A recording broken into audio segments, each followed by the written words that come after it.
treasures. I'm in the car on the road trip, but I'm on the road by myself today because I went to take a friend to go pick up her car, and now I'm driving back. She wasn't going to ask me, but I also wanted to go to the grocery store, and so we went to the grocery store together. And I realized I haven't really posted in here in a couple days. We drove across from California to Texas. We're in Dallas. Well, we're technically in Fort Worth, West Fort Worth. And there's been a lot, like, this is where I grew up. So I'm driving through and just remembering all the things, all the changes in the past couple decades. It's crazy. So it's really neat. And I keep seeing rainbows. Not necessarily because it's just rained, but I just see rainbows. So if any of this is for you, I mean, I don't even know what's coming in this message, but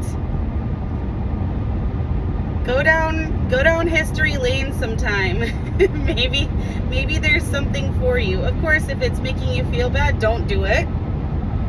If it is beneficial, if it's helpful, if it's good memories, by all means, go down memory lane.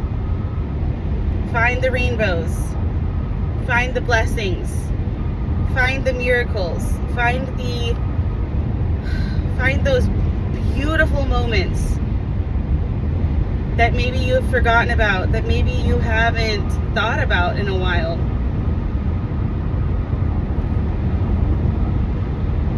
It's fun.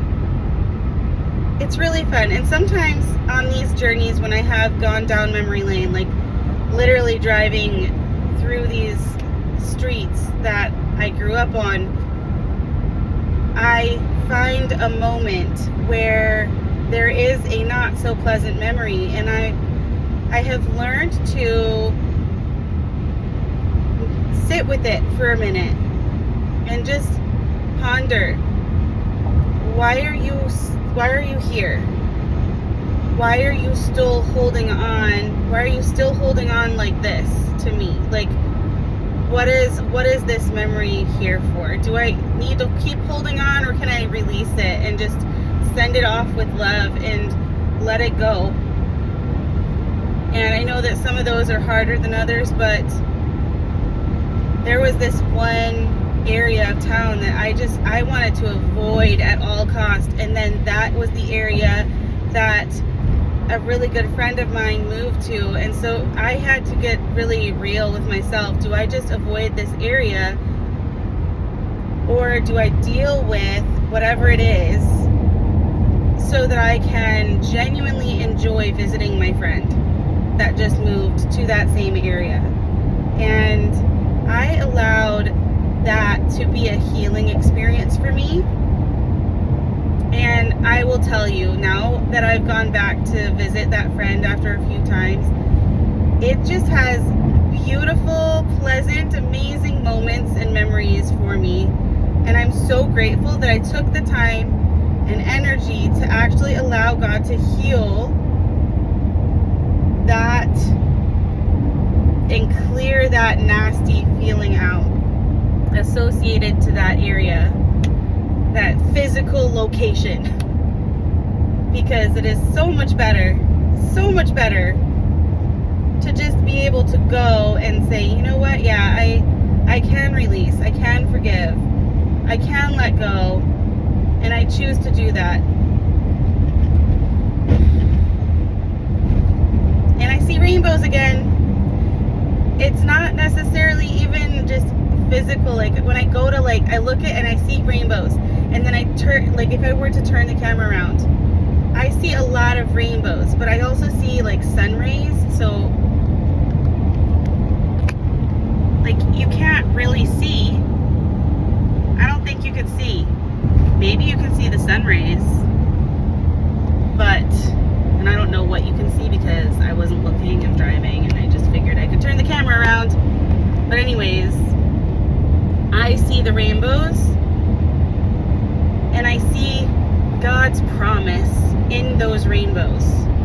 God's promise to heal, God's promise to deliver, God's promise to bring you to the good life that He is calling you to. The good life that has His promises for good. As Jeremiah 29:11 says, "For I know the plans that I have for you, declares the Lord, plans to prosper you, to give you a hope and a future." And that's what those rainbows represent to me in life. His promise to, well, of course, the rainbow in itself is the promise to never flood the entire world ever again. Whatever you want to take that as, however you want to receive that, but also I feel like that it is also right now meant for the reminder of the promises that God has to take care of you, to make your life well, that you do not have to live in a state of depression or anxiety or hurt, in a constant state of that. Yes, we live in a world where things happen, and there's duality, and there is bad and good and all the things, but you don't have to live in a constant state of the negative. You get to experience the good things in life, and that's what this message, I think, is mostly about. You get to experience the good things in life. This road trip that I've been on, there have been so many opportunities where the past Natalie would have gotten so angry and bent out of shape and lose my cookies, so to speak. But every time that something came up, I watched myself go like, okay, whatever, it's all gonna work out somehow, and we can choose to have bad attitudes or not, but I'm not going to do that. So for the rest of my family, I'm talking about whenever things would happen. Like, honestly, I believe everything happens for a reason, and sometimes it's meant to slow us down for maybe to prevent an accident from happening or something. I don't know. I just trust. I trust, and it's so much easier to just trust that it's all going to work out. And I see it often work out more now, especially with this mindset. I see it working out better than I could have ever imagined. So this is my message for today. I hope you have a beautiful day, and until next time, keep shining.